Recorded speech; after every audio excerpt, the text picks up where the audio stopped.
자, 오늘 첫 번째 뉴스 말씀드리겠습니다. 네, 첫 번째 뉴스입니다.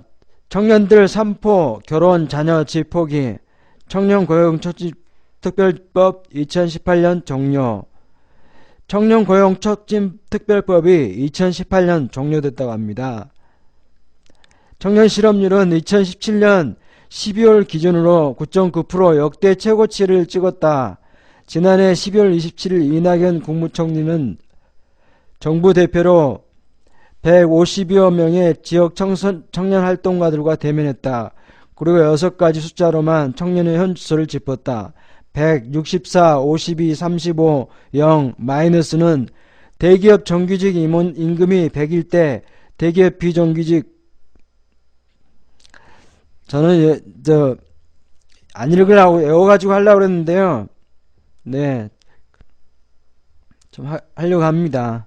비정규직 임금은 64, 중소기업 정규직이 52, 중소기업 비정규직이 35, 이런 기회조차 없는 청년이 0이며 빚진 청년은 마이너스라고 합니다. 청년을 바라보는 관점을 바꾸어 우리 청년을 미취업자로 규정짓고 경제 성장에 동력해야 할 그들에게 일자리를 주면 그만일 시의 대상으로 낙인 찍힌 것이다.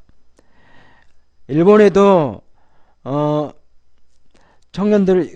미취업 청년들이 많다고 합니다. 일본에도 그냥 사또리라고 그러나 뭐라고 그러는 표현을 하는데 그 이해는 갑자기 생각이 안 나는데요. 일본 젊은 청년들도 그렇지만은 우리 이탈리아 청년들은 아예 외국으로 나간다고 합니다. 그래서 청년고용촉진법이 2018년 종료됨으로 말미암아 우리나라도 이제 청년들에게 많은 일자리가 주어진 줄로 알고 있습니다. 청년고용특별법이 종료됐다는 것이 이제 좋은 거죠. 이제 왜냐하면은 이제 그만큼 이제 청년들이 이제 많이 취업도 하고 이제 청년들에게 정부에서 이제 지원도 해주고 그러니까 좋은 거라는 거죠.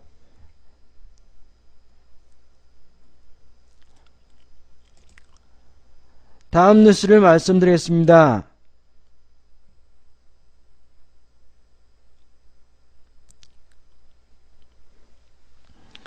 예, 주위에 아직도 많은 청년들이 있는데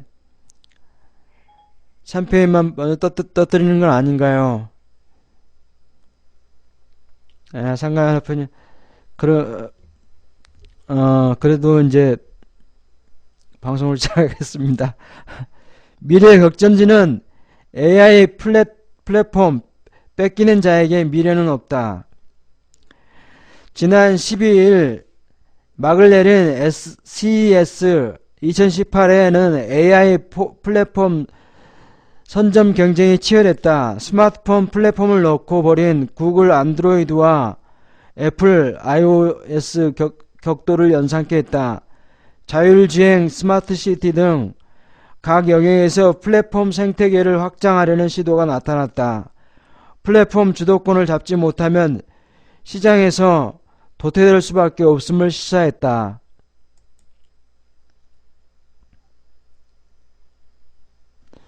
예, 알겠습니다. 삼성전자는 스마트폰에 탑재한 빅스비를 대표 AI 플랫폼으로 확장했다. 삼성은 빅스비 기술을 외부에 오픈하고 빅스비를 적용한 타사 제품을 확대해 진영을 감사합니다. 18개 별풍선 상가연합회님. 제품을 확대해 진영을 넓히는 전략을 택했다. LG전자는 AI 브랜드 싱큐를 새로 만들고 자체 AI 플랫폼 딥싱크와 다양한 외부 AI 기술을 포괄하는 오픈 플랫폼 전략으로 스마트홈 411과 스마트 로봇 확산을 노린다. 딥싱크는 물론이고 구글, 아마존, 네이버 등 다양한 AI 플랫폼을 두고 활용해 자사 제품에 새로운 사용성을 부여하고 활용도를 높이는 데 집중한다.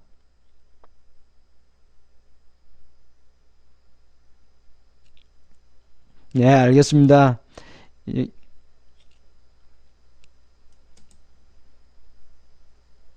다음은 비트코인에 대한 겁니다. 카드사 8곳의 가상화폐 거래 금지. 정부가 국내 카드 가상화폐 국내 카드 사용을 막았습니다. 그래서 여신금융협회는 카드사 8곳에 가상화폐를 사용할 수 없도록 금지시켰습니다. 업계는 카드 거래 제한에 자발적으로 동참할 것이라 설명했습니다. 1월 11일 오전 법무부가 국내 가상화폐 거래소 폐쇄 방침을 밝힌 데 국내 투자자가 이를 우회하여 해외 거래소 가상화폐를 문제사는 청와대에서는 정부 공식 방침이 아니라고 얘기했었죠. 그래서 가상화폐에 대해서 좀 카드 구매가 안 됐었던 걸 아는데 화폐 카드 저는 해보지를 않아서 모르겠습니다. 근데 그 11일 날 뉴스에는 그렇게 이제 카드 구매는 안 된다고 그렇게 얘기가 나왔었습니다. 그래서 제 암호화폐에 대해서 한번 봤는데요. 암호화폐는 전자코드라고 합니다. 개인키라는 암호를 알아야 된다고 합니다. 그래서 거래소는 온라인과 오프라인 대문 역할을 하고 거래소야말로 규제당국의 유일한 희망이라고 합니다. 감사합니다. 별풍선 18개 상관화폐님. 거래소 기록을 토대로 정부는 개개인의 암호화폐 소유를 추정할 수 있다고 합니다. 국내 거래소는 3개가 있었는데 유명한 거래소 빅3라고 빗썸, 코인원, 커빗이 있었는데 최근에 12월과 1월 사이에 한 30개 정도 더 생겨났다고 합니다. 30개 정도 더 이제 30개 이상 이제 생겨났겠죠. 이제 점차적으로 더 많이 생겨날 걸로 알고 있는데요. 세계 암호화폐 정보 업체 코인일스에 따르면은 2018년 1월 4일 하루 거래량을 암호화폐 거래소 순위를 집계한 결과 빗썸이 4위랍니다. 그리고 코인원이 11위, 코빗이 15위, 한국 업체 3곳이 10위권 안에 이름을 올렸다고 합니다. 그래서 빗썸의 세계 시장 점유율이 9.38%였다고 합니다. 그래서 세계 시장 점유율은 중국, 미국, 한국이 50, 우리나라가 아니고 우리나라는 5위권 안에 든다고 합니다. 중국이 1위랍니다. 중국이 1위고 중국의 바이낸스하고 OKX하고 그 다음에 미국이라고 합니다. 비트렉스. 세계 4위의 빗썸이 세계시장에서 거래량은 비트코인, 이더리움, 비트코인, 캐시 등 10여 종의 암호화폐 거래를 지원하고 있다고 합니다. 그래서 한국 기준 2위 업체는 세계시장 점유율 1.95%를 차지한 코인원이라고 합니다. 그래서 비트코인과 이더리움, 아이오타, 라이트코, 퀀텀 등 9개의 암호화폐를 거래 중이다.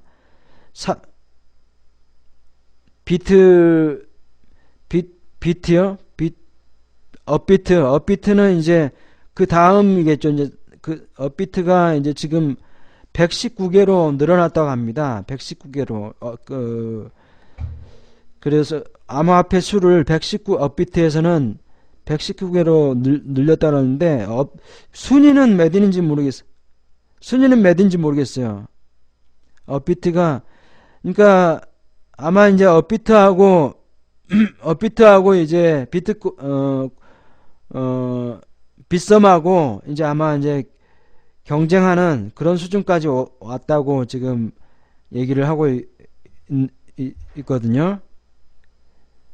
그 업비트하고 그 빗썸하고요. 그래서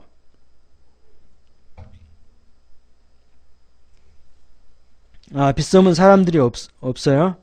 업비트가 1위, 지금 1위가 된 건가요? 아, 예. 그래서 업비트와 빗썸의 양각 구도, 그러네. 업비트와 양각 구도가 가능성이 예상된다는 상황이라고 그러네요.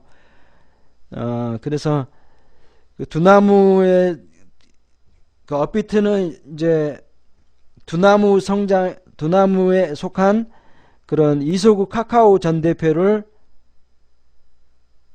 작년 얘기 아니에요. 이제 1월 달 얘기예요.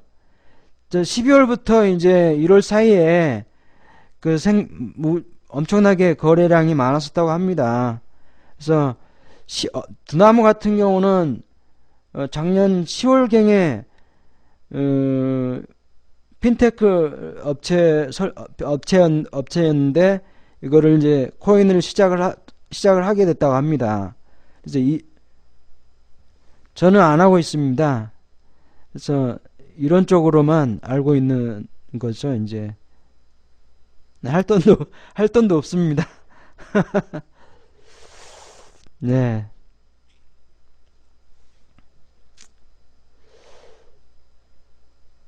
근데 이게 업계 전문가들이 얘기하기를 뭐라 그러냐면요. 예, 그렇죠. 이제 해보질 않아서 저도 잘 모르죠. 그래도 이제 어,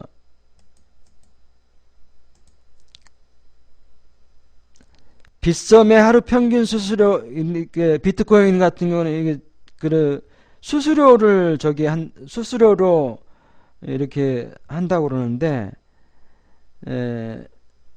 결과적으로 뭐냐면요, 빗썸의 하루 평균 수수료가 2조 5천억 연간 환산하면은 9,461억 원 수수료가 발생한다고 그러는데, 그러면은 이 사람들이 거의 다 이제 수수료를 먹고 산다는 얘기가 되는 건가요? 그런 건가? 아마 이제 여러 업체가 생겨나게 되면 이제 경쟁이 심해지고, 또 이제 수수료를 낮추려고 하다 보면 또 이제 별풍선 5개 감사합니다.